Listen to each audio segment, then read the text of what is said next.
Hi, welcome back to my channel. This is Dr. Ravel Martinez with another tip for us foreign graduate veterinarians going through the ECFVG process to get licensed here in the US. Today's video is a continuation of CPE surgery tips. This will be the third video, so this will be CPE surgery tips number 3. So let's get on with the tips. First tip for today. So after you made that incision into the body wall, put your finger in there and just free up some tissue. Make sure everything is nice and there's no bleeding. Make sure the spleen, if it's there, you didn't lacerate it, which is good. So we're now in a good spot. Make sure too, and this might be something that you haven't seen before or you've seen before. We call it in the shelter puppy juice. So basically, it's free fluid inside the puppies when you open up their abdomen. It's free fluid that has a little bit of a red tinge to it. Some people might confuse it as blood or a bleeder. Oh goodness, I lacerated something now. There's so much blood coming out. So it has a pink tinge, but it is not, of course, bleeding inside, but it's just something that you would see with puppies. Again, in the shelter, we call it the puppy juice. And don't be afraid. I know sometimes it doesn't show up immediately. It would show up after you ligate the first ovary, and then that you release the stump, and then suddenly there's this fluid rising up, and in your head, wait, is that a bleeder or is it puppy juice or free peritoneal fluid that has a little bit of a red tinge into it? So make sure, if you haven't seen that before, make sure put it on the back of your head that there's also that possibility if you have a young puppy for your spay. Usually you don't see that in older dogs. Usually it's just for the puppies. That's why it's called puppy juice. But yeah, keep in mind that not as fluid comes up inside the abdomen or the body cavity, make sure that it's not a bleeder, but actually just free peritoneal fluid. So don't go looking for a bleeder when there's really no hemorrhage. It's just puppy juice. So keep that in mind. If you haven't seen it before, just look online on what it looks like. Unfortunately, I don't have a picture of it. I might be, I'll take a video while I'm doing surgery. I'll have someone take it. But it is, and I'll post it. Maybe I'll post it on my Facebook page. But yeah, it is just puppy juice and not a bleeder. So now that we have our body wall open, so the next thing that we will have to do is, of course, try to find the uterine horn. Some people like to do it, look for it on the right side first. Some people want to do it on the left side. Whichever one you're comfortable with, just go with it. But the thing that I want you to remember is, if you're trying to pull on something, you put the end of the spay hook is already down there. You lifted your body wall, you put the spay hook all the way down, and you're trying to pull the tissue out of what you hooked. It's either it's intestine, it could be that, oh good, you got the uterine body, or sorry, the uterine horn. But if it's very taut and it's not budging, or it doesn't pull back as easy, what else could it be? If you're very unlucky, it might be the ureter. So if it's really hard to pull that tissue up, just release it, try it again, because it might be the ureter and you don't want to mess with that as well.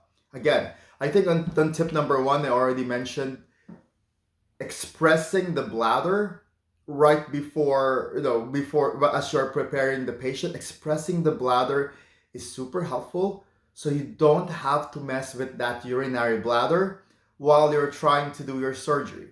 It's super easy. It's just one less organ for you to deal with during the surgery. expressing the bladder. If I didn't put it on video one, I'm telling you now, always express the bladder if you can, right before you bring the pet into the sterile field. As you're clipping and cleaning, always remember, express the bladder. One less thing for you to worry about. But make sure when you're pulling that spay hook, make sure that you're not messing up the ureter. And for some doctors, even for me, I've been trying to fish it on the left side. On the left side, it's not working. Let's try the right side. It sometimes, if you don't have luck on one side, oh, guess what? There's another side that you can try. Sometimes you go back and forth. I would always lift the body wall, grab the body wall, lift it as high as possible, and then go as deep as possible with that spay hook, and then straight into midline. Go on the side with the hook facing outwards or facing the body wall. Go as deep as you can, twist it, and then lift. Again, if there's much resistance, don't mess with the ureter. The other thing that I've seen a lot of students do when we were at the shelter is they would lift it up, inspect it a little bit, it's intestine, and then let it go. Lift it up, oh, it's intestine. Here's what I'm trying to say. When you lift tissue up, inspect it carefully and don't just let it go thinking that, oh, it's not the uterine horn, because it might be. Always try to see what tissue you hooked before you let it go. Don't just do a quick, oh, that's not it, let it go. I've seen it before that what in my head would look like it's not what I fished out, but it's actually the uterine horn.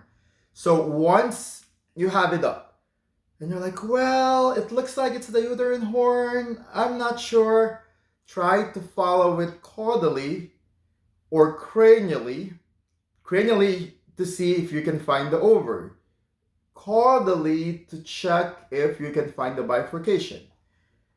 If you can find it, if you were able to find it, lucky you, oh, I guess it's the uterine horn.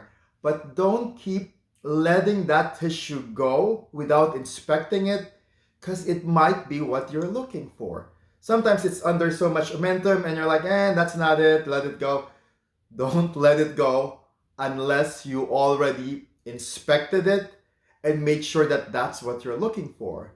Again, that horn changes its appearance. If the pet is in heat, it changes. If the pet is pregnant, it changes. Hopefully not. Hopefully not. You're not spaying a pregnant dog. Or if it's another thing, if it's pyometra, oh goodness, hopefully that's not it. But always inspect the tissue before letting it go back into the abdomen. So main tips for today would be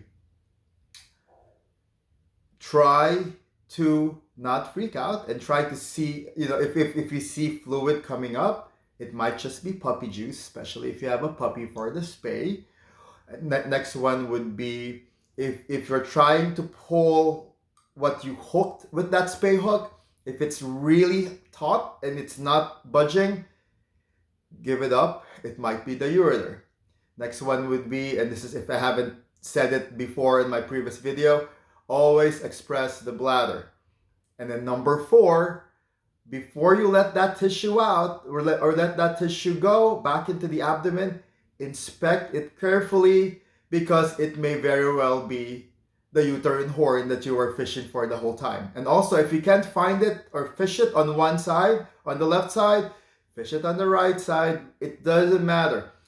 Just try both sides. If one side doesn't work, try the other side. Lift that body wall up, put that spay hook way down, deep down, and make it go like on from the side and then straight into midline. And then hopefully the first time you do it, you get that uterine horn. But if it doesn't, don't get frustrated. Just keep trying.